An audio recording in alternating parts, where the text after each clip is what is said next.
Hello, everybody, and welcome to another meeting of the Ghoul Guides Association. We are back on YouTube or Spotify, wherever you are consuming this, and we are, of course, the Ghoul Guides. I'm Lauren. And I'm Mary. And today we are going to be talking about something that I have a particular interest in.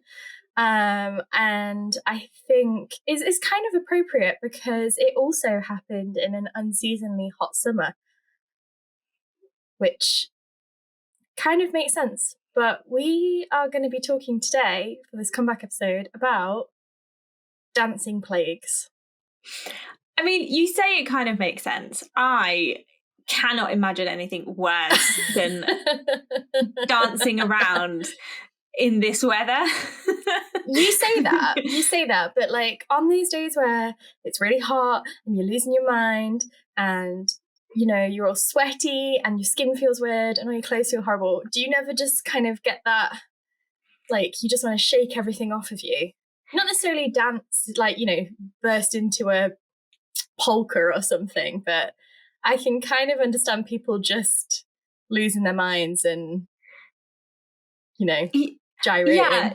Oh yeah, no, I know that like the weather makes people do weird things. I guess for me and anyone who knows me, I have a predilection to fainting.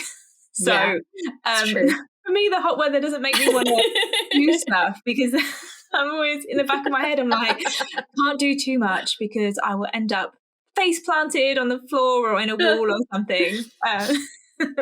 But yeah, people do really weird stuff, especially when it's hot or when it's like just before a thunderstorm. Yes.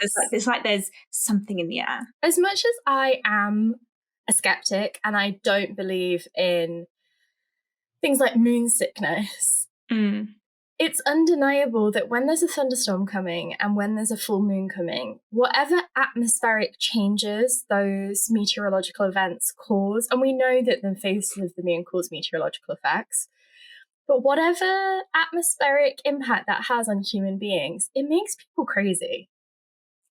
I mean, it makes sense because, like, you know, it's all to do with, like, in part, like, gravitational pull. So if there's something that is impacting your body and the center of your body's gravity, it might make you feel a bit weird.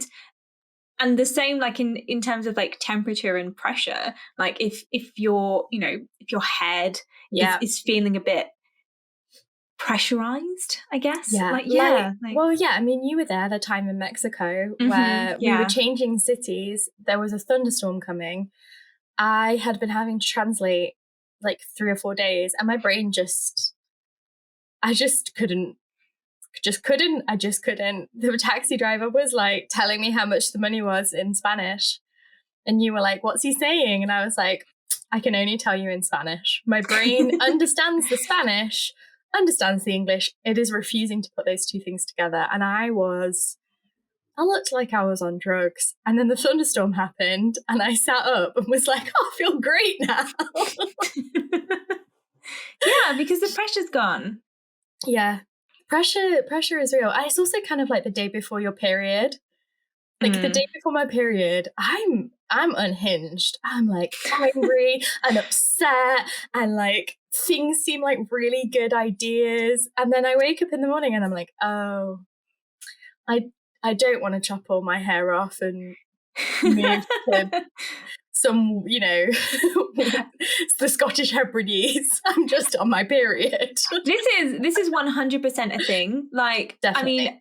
I mean, I always like a few days before, like I always feel really off, and I'm like, I can't put my finger on it, but I don't feel well. It's almost like a cold, almost a little bit like the flu. Often I have like really weird, horrible headaches. Yeah. And then, I'll feel miserable. I'll be sad. I'll be moody. and then suddenly it's like, oh, of course, that's what it is.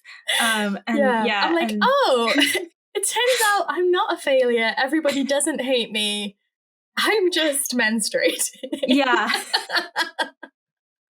But is it menstruation or is it imposter syndrome?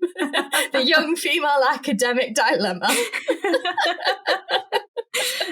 And on that cheery note, dancing plagues. Dancing plagues could be one of the many reasons. So, yeah, this episode is all about dancing plagues, you guys. And you'll notice I say plagues, plural.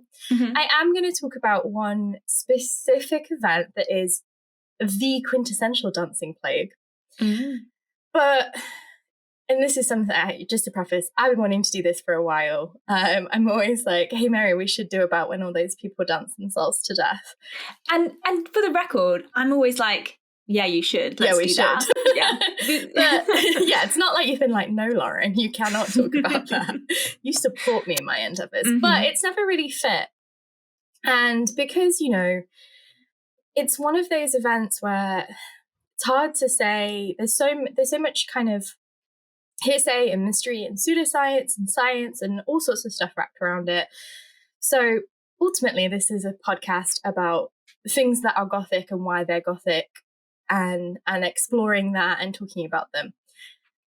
So on the one hand, this event seems incredibly Gothic just because what is not Gothic about a bunch of people dancing themselves to death in the streets in the Middle Ages? But on the other hand, it actually needed a little bit of research for me to think about, you know, how this would fit without me just being self-indulgent and telling everybody facts they've probably heard before about dancing plagues.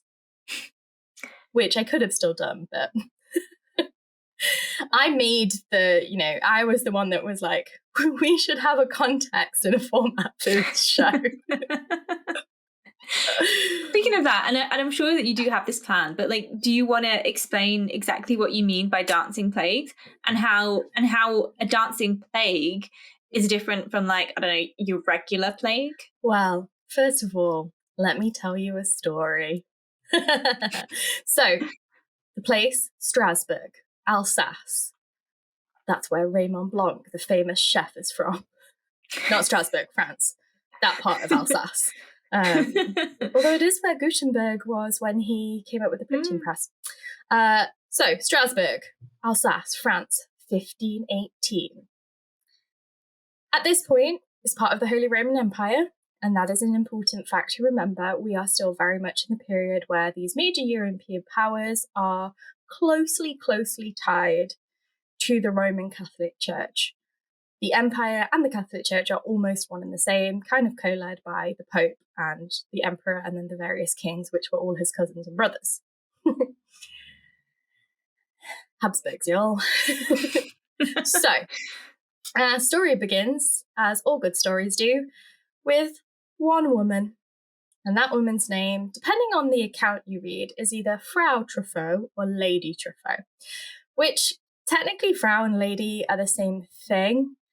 But really they're not, are they? Frau translates generally to sort of along the lines of Mrs. or Ms. Lady implies a certain class connotation.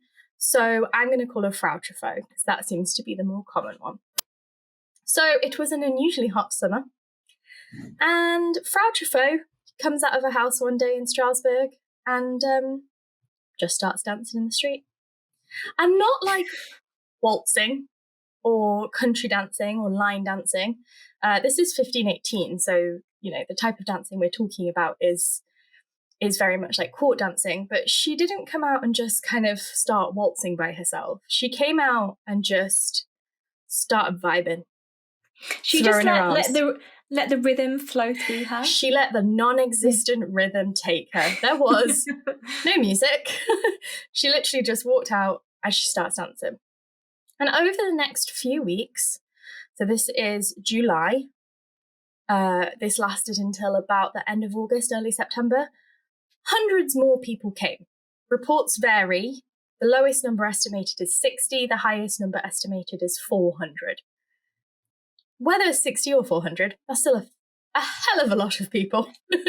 I mean, it's also like, what's weirder, like seeing one woman dancing on her own or seeing a crowd of whatever size just dancing? Like, exactly. I mean, I guess it's like a flash mob, but without the the pre-planning. Yeah, like a spontaneous medieval flash mob.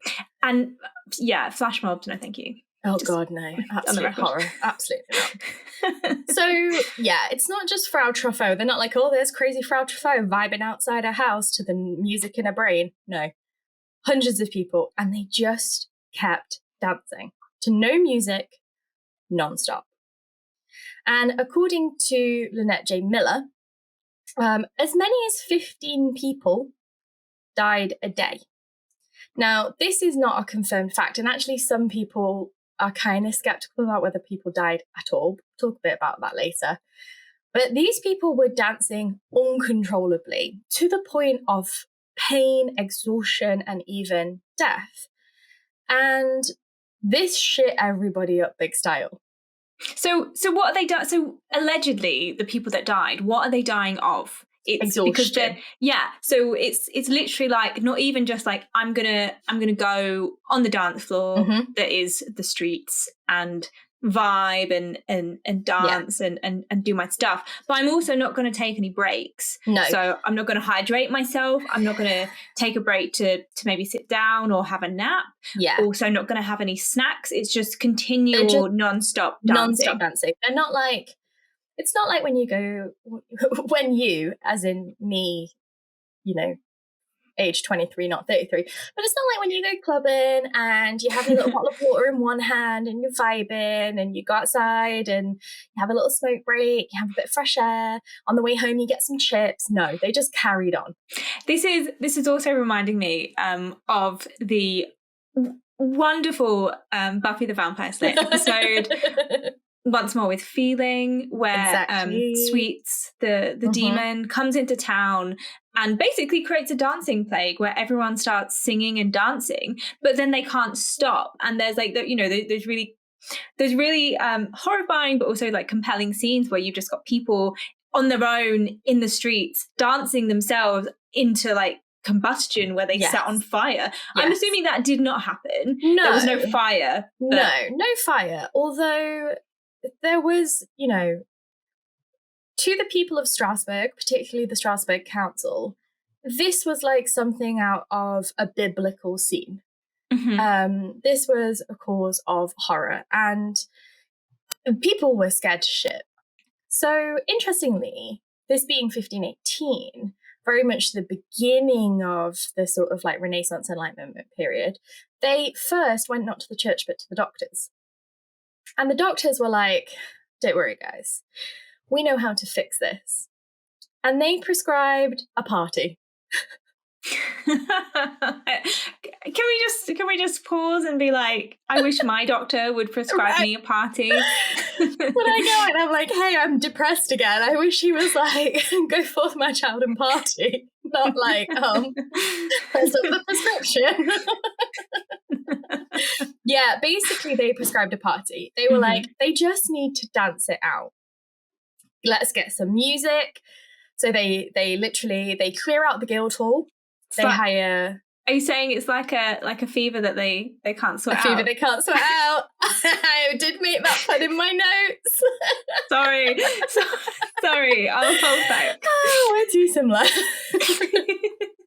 Yeah, so it literally was like a fever they couldn't sweat out. So they were like, let's clear the Guildhall, hire musicians. They also hired people to prop them up so that when they like collapsed, there were people like propping, because they literally just thought, oh, they've got to dance out. And they were kind of like, oh, maybe their blood is on fire because this is 1518 and people still think that like Galen and the four humours is medical science. Yeah. Needless to say, it didn't work. I am shocked. Yep. It didn't work. And the government was like, time to footloose this bitch. And they banned dancing and music. Yeah. And they were like, no more. No, stop.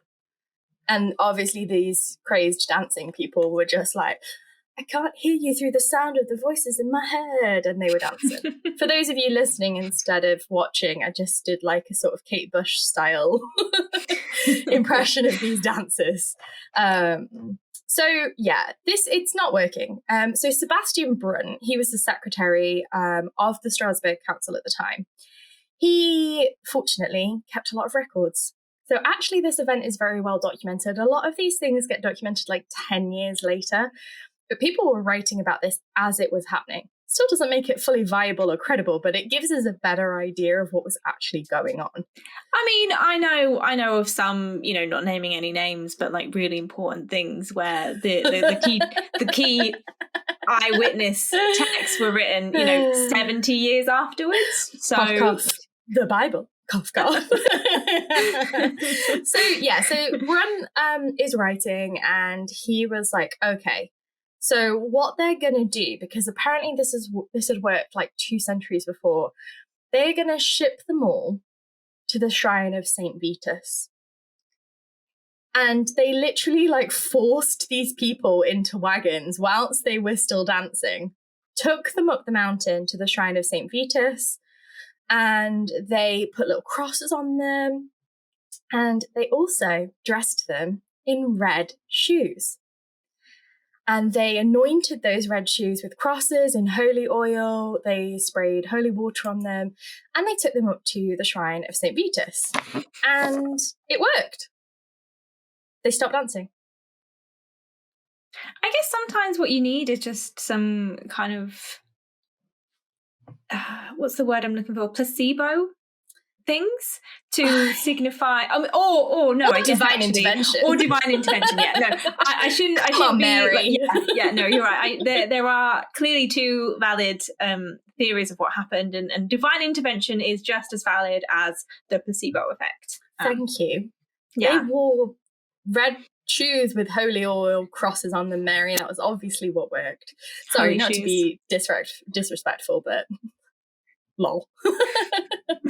So yeah, this was the infamous dancing plague of Strasbourg, also known as that one time in France when all those people danced till they died. That's its colloquial name. And you probably have heard of this event before. This is something that often gets picked up by, you know, shows about weird things in history. But there's a lot to be said about the background to this event and about things that happened before. So, Mary, do you know what choreomania is? I am going to say no. It's literally dancing madness. So choreo, same etymology from the Greek choreography, you know, to dance. And mania, you probably know that one. I think we all know that one, you know, madness or illness or mental illness. So choreomania is, well, I suppose one could say it's the first dance craze. I like that. Thanks. I appreciate that as a pun. When I wrote it in my notes, I was like, is that bad? I mean, they're not mutually exclusive.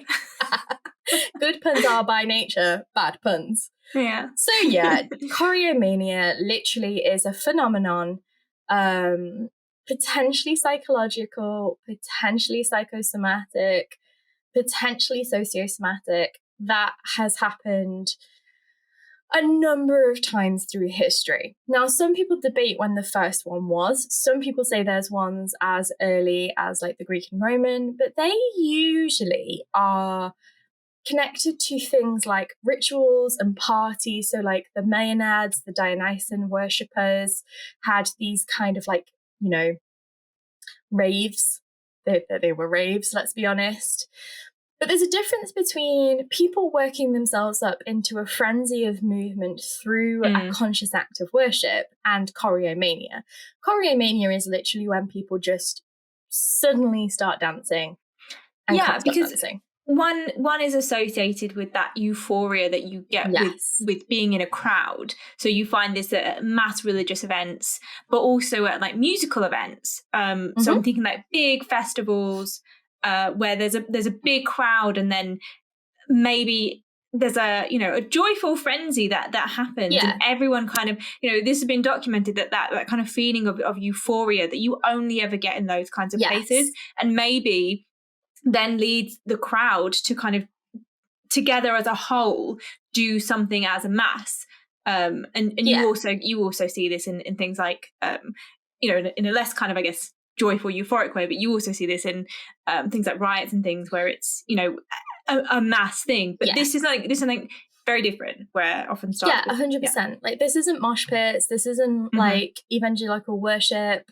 This is random, seemingly unprovoked plagues of dancing. So choreomania is, let's say, the scientific term for a dancing plague. Now, all sorts of shit had been cracking off in Strasbourg prior to 1518. There had been a comet in 1492.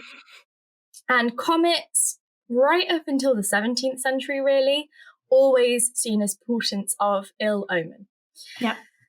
And again, even if we're skeptics, things like comets, unexplained astronomical stuff, it weirds people out. And it does sometimes make weird things happen. There's often like earthquakes and stuff like that. But yeah, so a comet had come and people were like, shit, that's bad news. Comets never mean anything good. And I can't blame them, because there was also a literal plague, like the bubonic plague, not a dancing plague. Oh, that's really not fun. Yeah, like at least a dancing plague, sounds kind of, I mean, it's not fun, but it sounds more fun than the bubonic plague. There'd been multiple peasant revolts, I think one in 1504 and one in 1508. And there'd been some famine. So... Well, I mean, in the scale of things, comets, I guess we're on the fence of. Plagues, bad. Yeah. Peasant revolts, I'm going to say yay. Yeah. Famine, bad. Quite a mixed bag of things happening, but quite a lot of, seismic and important events. Exactly. So yeah, Strasbourg had seen some shit, and it was also a city that was kind of like on the precipice of modernity. Strasbourg is, I think, like the 7th or 8th biggest city in France. It's one of the biggest cities in that region. Like I said, it's where Gutenberg was when he was, squirreling away at the printing press. So it was a place where there was a lot of tension between new and old, between religion and rationale, between science and the supernatural. So it does kind of make sense that something like this might happen, because people were stressed. Shit had been cracking off over the last 20, 30 years in Strasbourg. But as I said, was not the first dancing plague. So, intriguing. There are some kind of littered around about the 9th century and the 10th century. But they usually are a little bit different. They still seem to be kind of like either people seemingly, expressing something like demonic possession or religious fervor. They don't seem to quite have the same defined elements of choreomania. That is until Saxony in the 11th century. So the first big recorded one is in Saxony in the 11th century, in a town I'm not going to attempt to pronounce the name of. I'm not sure. You can look it up. If you search Saxony dancing plague, you will find it. One of the articles that I read that mentioned it wrote it in the old-fashioned way, and I was like, that's not even a word, that's just letters. No vowels? Like Old English and like Germanic doesn't always have clear vowels. It was like that. Which makes sense. It's 11th century Saxony. But the first big one, so that's like the first properly recorded one. The first big one takes place in Aachen in Germany in the July again. So both Strasbourg and Aachen both happen in July. This one, however, takes place in 1374. So quite a bit before. And this was like a European tour. The Aachen dancing plague, everybody got a taste. It spread to Cologne, Flanders, the Rhineland, Trier, and Liège. So like a dancing plague conga. Absolutely. Absolutely. They were like, let's keep this party going on to the next town. So they were just like vibing through all these European kingdoms, just, gesticulating wildly. bloody feet, all the rest of it. And people onlooking were terrified. And a lot of people at the time likened it. There's a lot of language to do with John the Baptist and the Salome story. Yeah. Supposedly, if they saw the color red, they would, they couldn't tolerate it and they were tearing it. And there's lots of allusions to the Salome story, that's the Dance of the Seven Veils, isn't it? The Salome story. Yeah. So, if you don't know the story, she's a princess, isn't she, Salome? Yeah, and she dances. I guess a lot of interpretations are like, she dances a sexy dance for him, and he no, not for him, for I forget who it is, but for this other person, a king maybe. I think it's a king, isn't it? And he is so impressed by her dancing that he says, "What do you want?" And she says, "I want John the Baptist's head on a platter." So she gets that. Yeah, so at the time, we're talking 14th century, this is a story that had gained a lot of traction as a moral tale about, being pious and not being a sexy woman or a woman or literally anything to do with being female that could be construed as evil. But there's a lot of... How original. Yeah, I know, right? Didn't see that one coming. When I was reading the article, and I was like, why were they making allusions to John the... Yeah. I was like, oh yes, dances and blood and the colour red. So a lot of people saw this dancing and they were like, oh, this must be either demonic possession or divine punishment, one or the other. This is either people who have sinned and Satan has lured them, or it's people who have sinned and God is punishing them. Whenever I see stuff like that, I'm like, have you guys not read Job? Those things aren't necessarily mutually exclusive. The devil often works with God to enact punishments. So why do you think Satan exists, you guys? If God's omnipotent and omniscient and all the rest of it, he didn't go, oh, whoops, one of my angels betrayed me. He made him intentionally. But anyway, dance at this time is very much about like grace and finesse. So, for example, Mary, a film that you and I love very, very dearly, A Knight's Tale, that well-known, historically accurate film. The dancing in that film is very graceful. It's very controlled. That's why they're all a bit scandalized when Heath Ledger starts his little dance and they start playing David Bowie, because dancing at this point in time is seen as being something that was about control, about grace, about refined movements. And this hardcore whiling out that these people were doing in their merry dance across Europe was pagan. It was, it was not Christian. It was something horrifying and terrifying that they just could not abide by. And it was spreading. Like, this was spreading across multiple major places in Europe.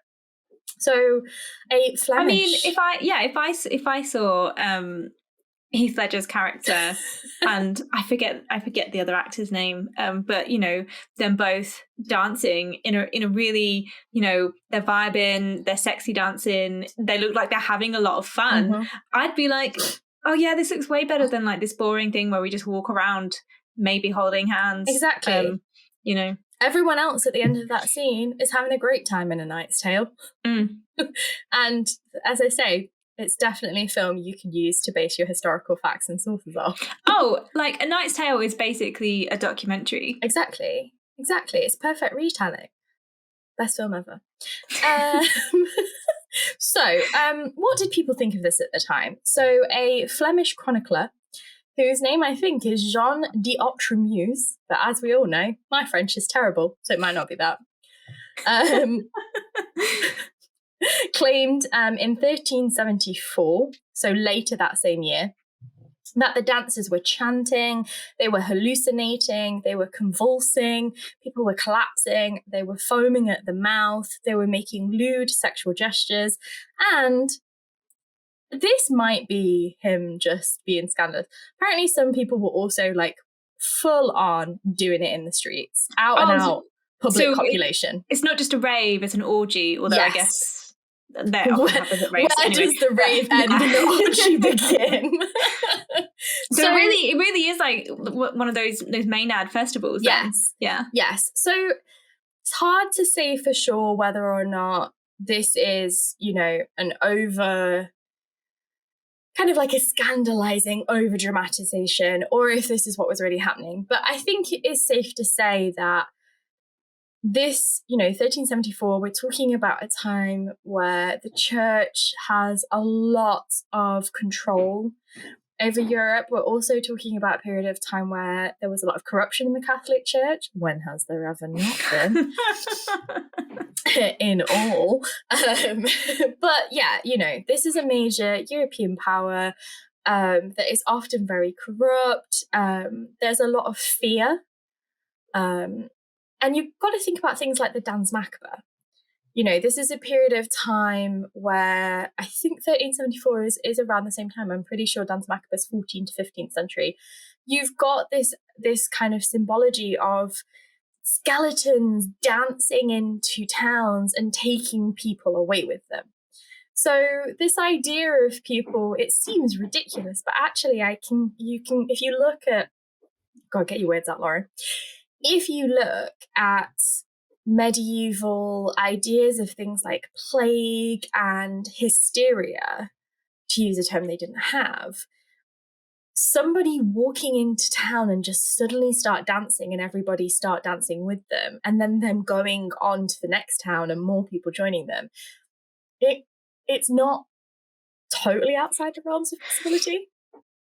So it's kind of, I guess we could look at it in a way like subliminal messaging, where you have all of these pictures or carvings or depictions of, hey, look, here's like the skeleton that represents the plague and death, and they're dancing, and there's groups of skeletons dancing, and so you have this association of disease and death with dancing and that kind of joyful dancing. If you keep seeing this around, then, you know, yeah, maybe that is, if it's a really hot day and you know, then both of these could just July.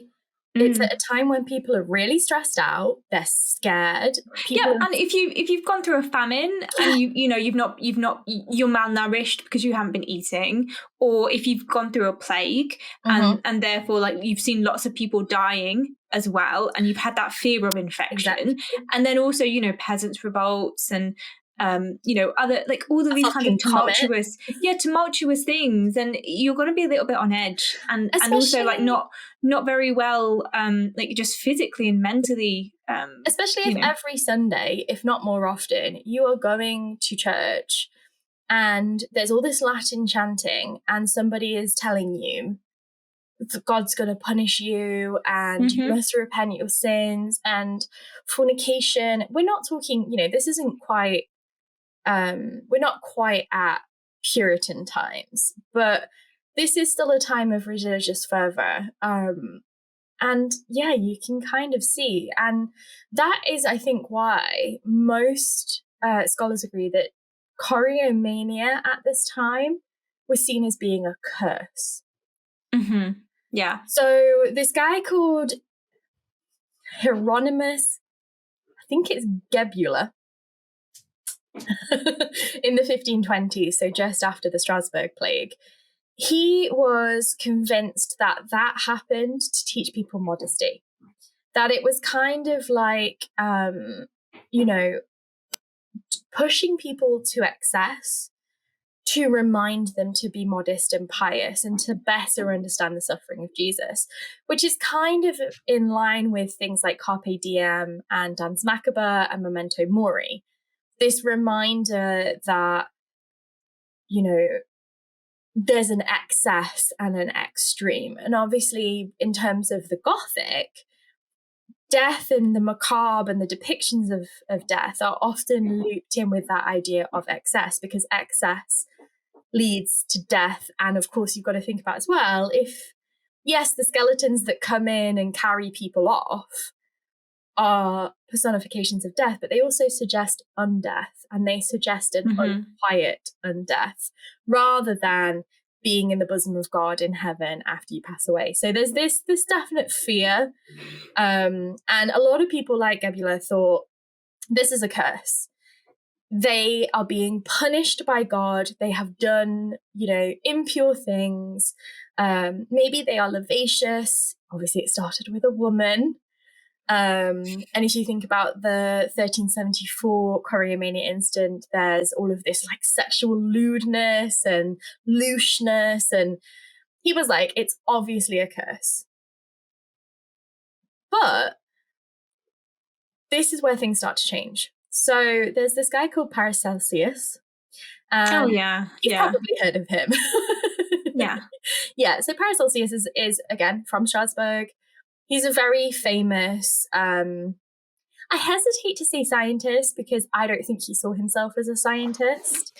He was like a philosopher, I guess. Yeah, like it's probably like the best word. Maybe like a natural philosopher might be the best way to explain it. Because natural philosopher is usually the term that's used for people pre the concept of modern science who were interested in things like the body and space and things we would now consider as science. And Paracelsus was like, you're all fucking muppets, it's clearly medical. Now, he wasn't not a Christian man. Like, he did have religious faith, but he was just like, what the fuck? Obviously not. So he was one of the people that was like, oh yeah, it's, Galen's theories of like yellow blood and all of, so we're going back to, ancient Greek and Roman medicine. But what we've got to remember is this is Europe.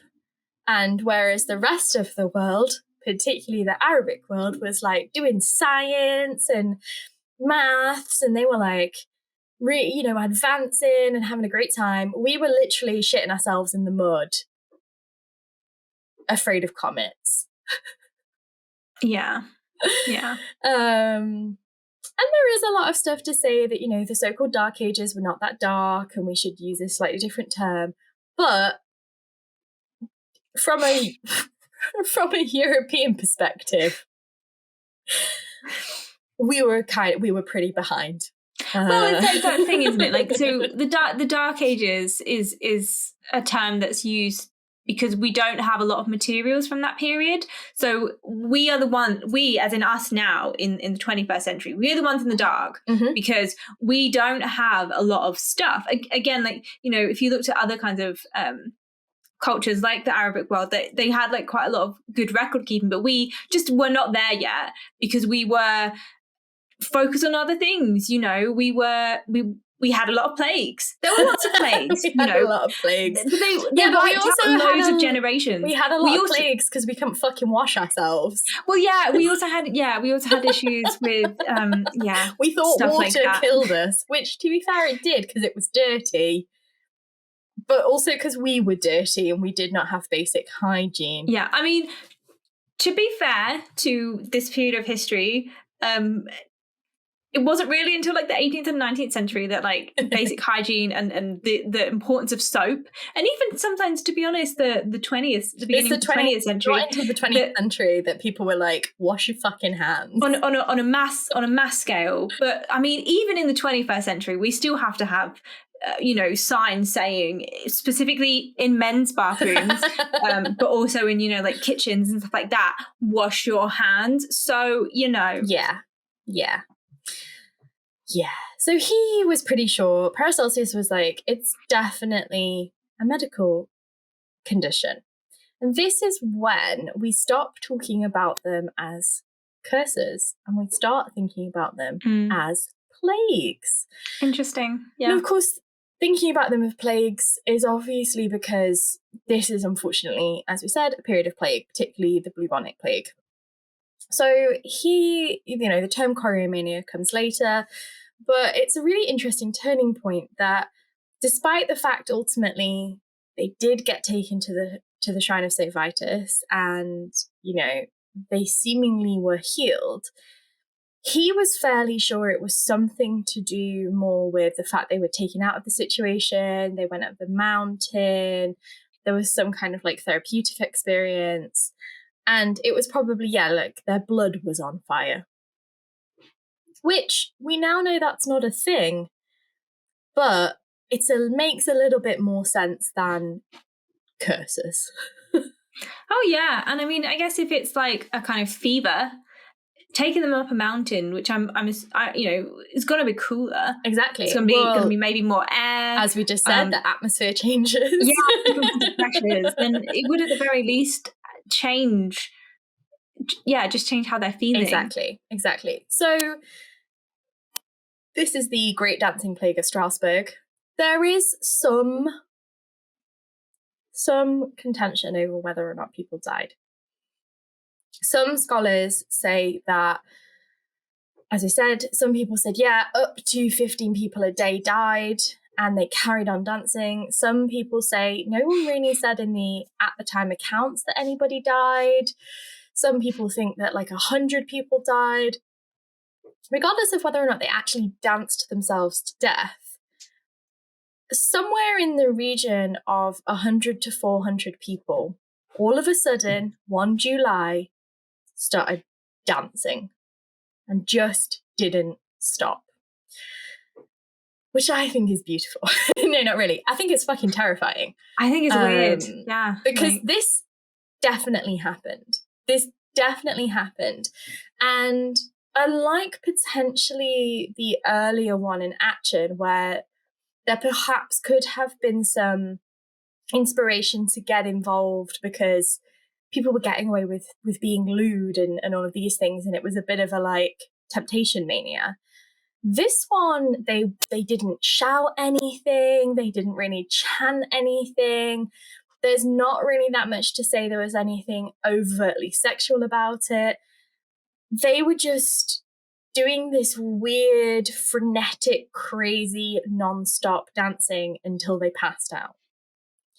And if they did pass out, they just got back up again when they woke up and they started dancing.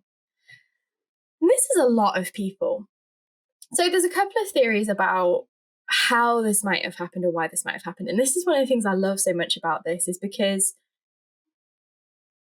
whether or not there is a really simple scientific explanation or a really vague, complex scientific explanation, the fact that this could happen is so weird. Like, this is a stranger than fiction incident. All of a sudden, hundreds of people start just dancing for about 2 months in the street. It was September when they finally carted them all up the mountain to the Shrine of St. Vitus. 2 months this went on for.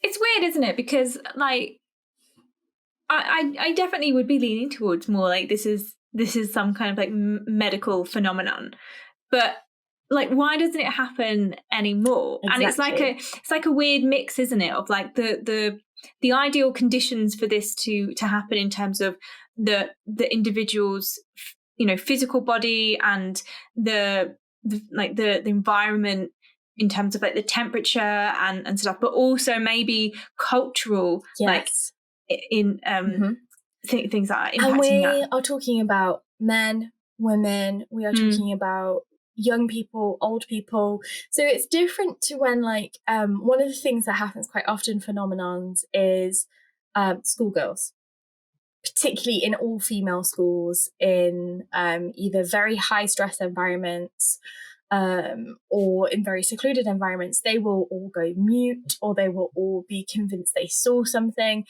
And that is still it's still strange and bizarre, but it's quite a well-recorded phenomena of mass hysteria.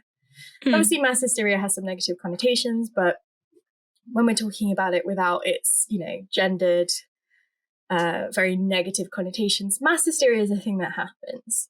And it's actually quite easy, particularly when you're young and your frontal lobe hasn't finished developing, to convince yourself as a group that something has happened.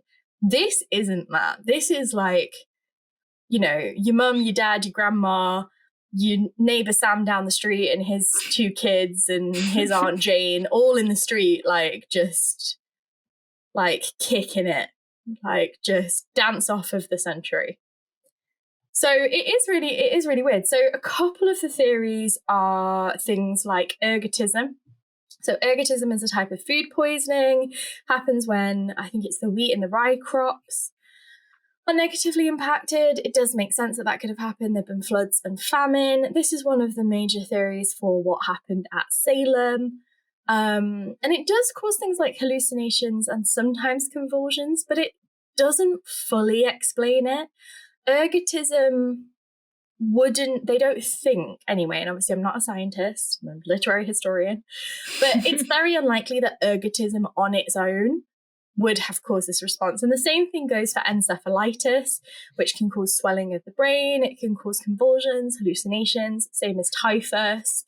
And typhus spreads very quickly, very easily. They could be part of why it happened, but they wouldn't be the sole cause. So one of the biggest theories is that it could have been one of those three things in conjunction with basically just a massive fucking stress response. Just like a huge group stress response. That things had been so shit in Strasbourg. And people were having like people are having existential crises. Like, this is a very, people are like, there's been a comet, and what if the world's going to end? And I've got there's preachers and the devil, and like, all my family died of plague, and I've seen all these horrible things. And then the crops, when lots of bad things happen, I'd probably think I was cursed too. If I was born in like 1460, and between 1460 and 1514 did I say? 1518. If I had seen peasant revolts, a plague, a comet, floods, famines, all of these crazy things, if I had been going to church and having all of this, very ritualistic Catholic imagery, I probably would also think I was cursed. It also, you can kind of see how like now people genuinely believe that we are in the end times, because like what you've described, like, I mean, even just in the past, we're in the darkest timeline.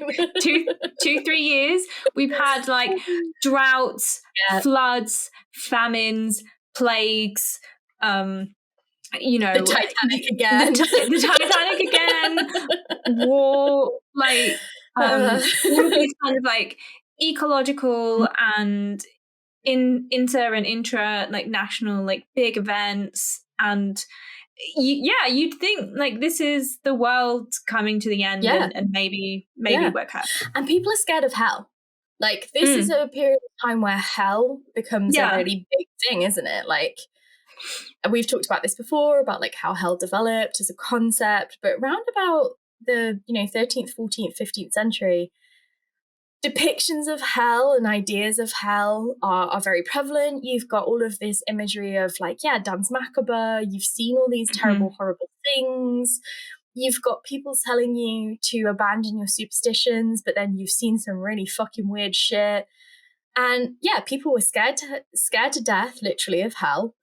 People were incredibly stressed. They'd gone through massive losses. Nothing was sure and nothing was certain. So one of the ideas basically is it's like a mass hysteria, and they suspect maybe is like Frau Truffaut has had enough.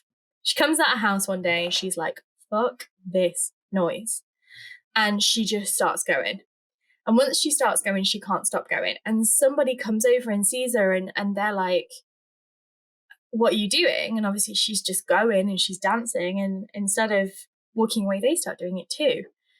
And they suspect, some people probably did it out of fear. If you walk into the town square and there's 200 people writhing around, wordlessly dancing in this weird, and it seems like when you read the accounts, it's not like, they're not two-stepping or like jiving. They are doing this weird sort of very like weird pagan ritualistic dancing, as they would have considered it. And so they think some people probably join out of fear, some people probably are caught up in the shared delusion. Some people probably, and this is the same with the earlier ones, and this is the thing for Choreomania, they think that maybe it was so prevalent during these periods of intense religiosity because people were so scared of, you know, doing things. And we see it happen again during intensely Puritan periods of time. Yeah. That when one person started doing it, this possibility of being part of it, like something switches in their brain, and that rational, they maybe at the beginning are thinking, I'm going to walk over and join, but then once they start going, they can't stop. I think it really, the best thing to compare it to, I guess, would be speaking in tongues. Yeah. Because that does also seem to be quite, it has a lot of factors that are influencing that.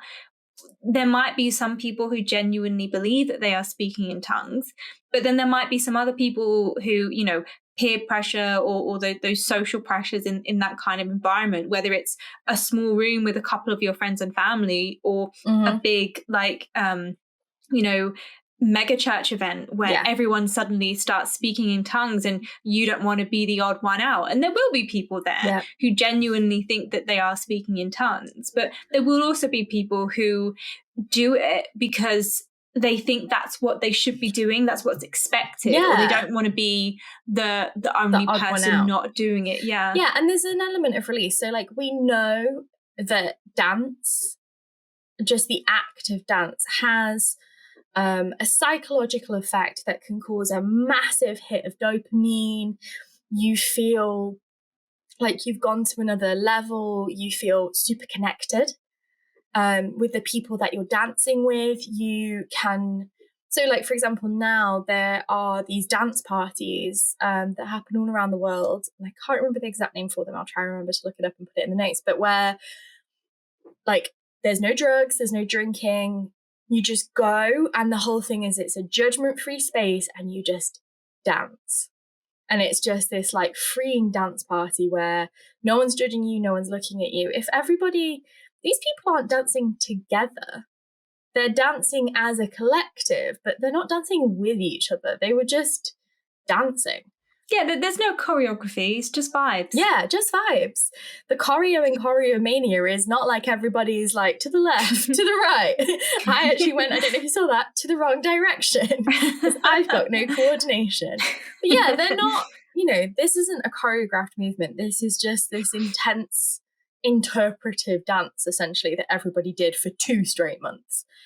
And I guess this is the thing as well, like a bit like speaking in tongues. So often people, and the same thing with faith healing, people feel it because they're part of this vibe that everybody you know, scientists have kind of said like we might actually vibe, like they think that there is some kind of weird like electromagnetic thing going on where we actually do connect like subconsciously with each other. So the vibes are real, y'all. But these people, they're not, whether or not they started doing it because they wanted to be part of it, like there's a difference between speaking in tongues or convulsing at a ritual or a religious ceremony, because you're going to get up from that and you're going to carry on going about your day. These people were dancing into, like, this could not have been fun. They were literally compelled to keep dancing to the point that they were killing themselves potentially. It's I don't know if you've if you have this in your notes, but it's like that that fairy story. Is this where we're going? Well, shall I jump to that? Because I don't know if you noticed, they put red shoes on them. Mm-hmm. So yes, red shoes, you might say, comes from this incident of Choreomania, and potentially also from the earlier one in Aachen, because apparently they couldn't abide by the colour red. So there seems to be, apparently red is associated with St. Vitus, and the reason that they took them to St. Vitus' shrine is because that seemed to be what had worked the last time. So they put these red shoes on these people. Now the weird thing is, they put these red shoes on these people to stop them dancing. And it supposedly worked. the fairy story that we get is that the red shoes is something that compels you to dance. So there's a couple of different interpretations. So there's Hans Christian Andersen's The Red Shoes, which is about a young girl who was gifted a pair of red shoes. She's kind of spoiled, and when she puts them on, they make her dance nonstop. And that has, there's been films of the red shoes. There's the Matthew Bourne ballet of the red shoes. So there's a lot of media inspired largely, I think, by this story. There's also a Kate Bush song called The Red Shoes, which is about the red shoes, where somebody puts on this pair of shoes and they cannot stop dancing. And they put the red shoes on because they're told, the red shoes are going to make you dance better. The red shoes, whoever wears, there's like a desire element and they're sort of punished for it. And this has popped up everywhere, from Gothic horror to the serialized version of Disney's Aladdin, where Genie gets tricked into putting a pair of shoes on and then he destroys the town every night by dancing uncontrollably, which really upset me as a child and has stayed with me forever. It haunts me. It was so sad. He just couldn't stop dancing. So this idea of the red shoes has really permeated media. I do find it really interesting, though, that the red shoes was the thing that they gave them to stop them dancing, and it's now become like the symbol of not being able to stop dancing and dancing to excess or even until you die. So I was actually thinking of a different fairy story as well. Like, obviously, were you going to mention the 13 princesses or the 12? Yeah, 12 princesses, isn't it? Yeah. So I also have noted that one down. So Hans Christian Andersen is obviously late 19th century. The Brothers Grimm come a little bit before that. And the Brothers Grimm, as we know, unlike Hans Christian Andersen, who kind of took traditions and conceits in fairy tales and made fairy stories out of them, the Brothers Grimm sort of collated fairy stories. They still had a hand, they shaped them, but they, went around Europe listening to all these different oral tales and traditions, and then they put them together. And one of those is the story of the dancing princesses, and similar sort of thing. They can't stop dancing, and it's horrible. And it's like a night thing, isn't it? Yes, so it's always at night. At night they go somewhere. I guess it's implied that it's like a fairy realm. Yes, they maybe descend somewhere into like this secret passage, and they dance it like every night. They put on these special shoes and then they dance. And I think it's one by one. They find that they can't leave. Yeah, it's one at a time. I think there's 12 of them, and they're supposed to marry 12 princes, or there's a prince and he has to pick. They go down they go down one at a time. It's been a while since I've read this. Same. And I remember it being really disturbing. I mean, a lot of them are disturbing, but this is a really disturbing one. I mean, I think this is why a lot of fairy stuff, a lot of, not just fairy tales, but tales that involve the fae are quite terrifying, because there's that idea of you're being enticed with all of these like pleasurable things, whether it's food or drink or dancing, and it's so enticing. It looks so gorgeous. It tastes so nice. But if you're ever in a fairy realm, do not eat or drink anything, because then you can't leave. And then it's even more terrifying to be in this like weird space, and you're dancing and you can't stop dancing. Yes, and you also can't ever leave. And this is one of those interesting things where, like, this has a grain of truth to it. This idea of the dancing plagues, choreomania, was well known across Europe and would have definitely been something that people used, if they were talking about it as a curse before the 16th century. I mean, it's definitely something that would have been used as a moralizing factor. And this idea of dance being, this is where the Gothic really comes into it. Dance, and this is, go back and listen to our episode with our friends over from Macabre Dance. This is something that the Gothic has always been very interested in when it comes to dance, that dance is something so pleasurable. Dance is something that is such an act of self-expression. It's an act of community. It can be an act of defiance. It can be an act of seduction. But this idea that once you start dancing, you can't stop dancing, and that these people en masse danced themselves to the point of absolute exhaustion, potentially of death. I mean, it's been a while, but if I go out dancing the next day, my legs, I tell you, I don't do anything. Like it's intense. To continue to dance for 6 to 8 weeks. This is like Wicker Man levels of scary to me, because it actually happened. And we don't fully understand why it happened. We have some theories about why it happened, but that doesn't mean it can't happen again. What if tomorrow I just go out my front door and I'm like, oh my God, the spirit is taking me, and I start dancing, and then you come over and you start dancing, and then we're all dancing, and that is how the world ends. I mean, maybe it is. Maybe that is how the world is going to end. You know, I mean, can't be any worse than the way that we're going right now. It's not a bad way to go. At least it's not trapped in a tin can, hundreds of feet under the sea, I guess. The paupers end of the world. But yeah, so this had, I think, a massive impact on the development of the Gothic. Even down to the fact that it was originally thought of as a curse and then became thought of as something that could have or did have medical reasonings. And I think you can see how it's something that people have constantly come back to. And even that earlier allusion to things like Salome and John the Baptist, dance and being compelled to dance or compelled by people dancing, because I think that's the other thing that's the flip side of this. Not only were the dancers compelled to dance, you have the implication that the onlookers were compelled to join the dance, that somehow dance is like, you know, seductive in more than one way. And, you know, it's a bit Call of Cthulhu, isn't it? Like, oh, once you've seen the dance, you have to join the dance, and then you can never stop dancing. And yeah, why the fuck did taking them to that shrine? Is it just because it snapped them out of it? Is it because they believe, you know, there is something to suggest that if you believe in a certain thing, then it's going to work?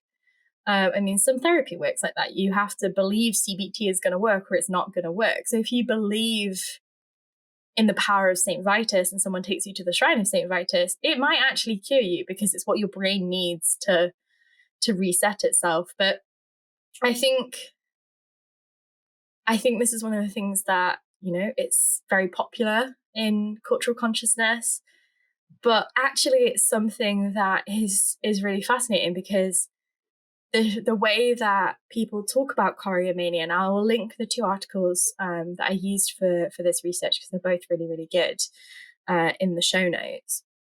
But I think when you compare the dancing plague of the 14th century to the one of the 16th century, even the difference in the way they were dancing, never mind the way that people thought about it, it just shows you why the medieval period in the Middle Ages was the foundation for the Gothic. Not just because in the Renaissance they were like, this is shit. Like, we don't like this, it's bad and ugly. It's such, I think actually more, when I started doing the research, it was just because I think it's interesting and I want to talk about it. But on doing the research, I think what I've realised is this is actually something that probably played a massive part in the Gothic developing the way that it did. Because if the Gothic is about using these medieval tropes, these Middle Ages tropes, and reimagining them, then in the same way that Dan's Macabre was such a massive inspiration and Memento Mori was such a massive inspiration, then Choreomania must be too, because it happened multiple times. Like, it wasn't a one-off. But I mean, look at John Milton's Paradise Lost. I don't think it's a coincidence that everything fun, including dancing and singing and playing musical instruments, are placed. All those fun things are placed in hell. Yes. And surely that, whether like explicitly or implicitly, would have been influenced by these massive cultural movements that associate dancing with, you know, being cursed by God, transgressing against God, all of those kinds of religious narratives, and, you know, being damned and maybe even punished with death. Well, it's only 100 years after this that, you know, dance becomes something that is literally banned, and that, you know, we have this massive shift, and dance becomes, you know, look at King James. He's like, oh, that woman's dancing, witch. She danced, witch. And, you know, what constitutes as dance? I don't think we would, if we saw these people, I don't know if we would necessarily be like, oh, they're dancing.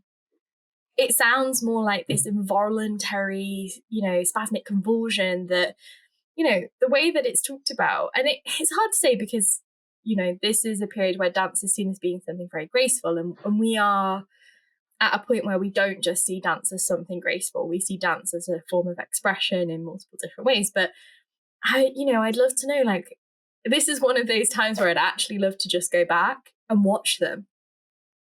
Although I would also be terrified because I would be like, am I going to join the dance? Yeah, you'd also be terrified being like, I hope I don't catch anything, whether it's a dancing play or the actual play, you know. Oh, God. Now I've got typhus and encephalitis.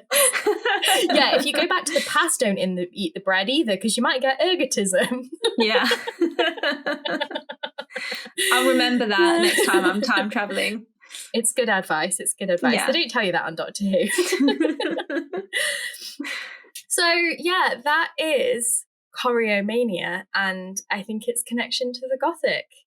I didn't even know it was called Choreomania before I started researching this episode, but now I do, and so do you. Wow, this is why we do this show, ladies and gentlemen. I learned a lot, and this, you know, I'm familiar with the dancing plagues, but you brought a fresh perspective to it, so thank you. Thank you. You're welcome. I will, of course, link some articles in the show notes and maybe pop them over on our Instagram. If you haven't already followed us on Instagram, please do. We're probably going to start using it a little bit more because a certain billionaire who's trying to hide the fact he's balding is tanking the social media platform of our preference. But you can also follow us on YouTube, you can like this video, and you can subscribe to us on Spotify. Thank you to everybody who's recently subscribed to us on Spotify. We had a goal for this year that was like 50 followers. And yeah, we beat that, and then like continued to beat it over the last 3 years. 3 years? That'd be a long time. 3 months, which is really great. Like, you know, it's nice to know we do this because we just miss each other and we like telling each other about stuff. But it's nice to know that people are out there listening. And if you enjoy us rambling to each other, then please do, you know, on whatever platform, give us a like or a comment. You know, if there's something if there's a specific topic that you've enjoyed, or if there's a topic that you want us to maybe look at in a future episode, or a guest that you think we should speak to, then let us know. Feel free to direct our rambling. Yeah. We always love to hear from you guys. I think you can you can comment on Instagram and YouTube. You can also send us an email. I think you can comment on our Ko-fi as well. We also have a Ko-fi. So if you want to drop us a coffee, neither of us actually drink coffee. Any money that we do get from Ko-fi we use to like pay for a subscription or buy mic stands and things like that. So you don't have to support us, but we do love to hear from you. If you would like to tell us your thoughts or to suggest anything for us. We actually have had 2 really nice emails come through that we are going to talk about in the near future. Both of them actually kind of about, one was a Twitter DM and one was email, both about golems actually, really, and about sentient, non-sentient things. So we'll talk about that at some point. But in the meantime, that is it from us for today. So as ever, spooky people, stay safe and stay spooky. Stay safe and stay spooky.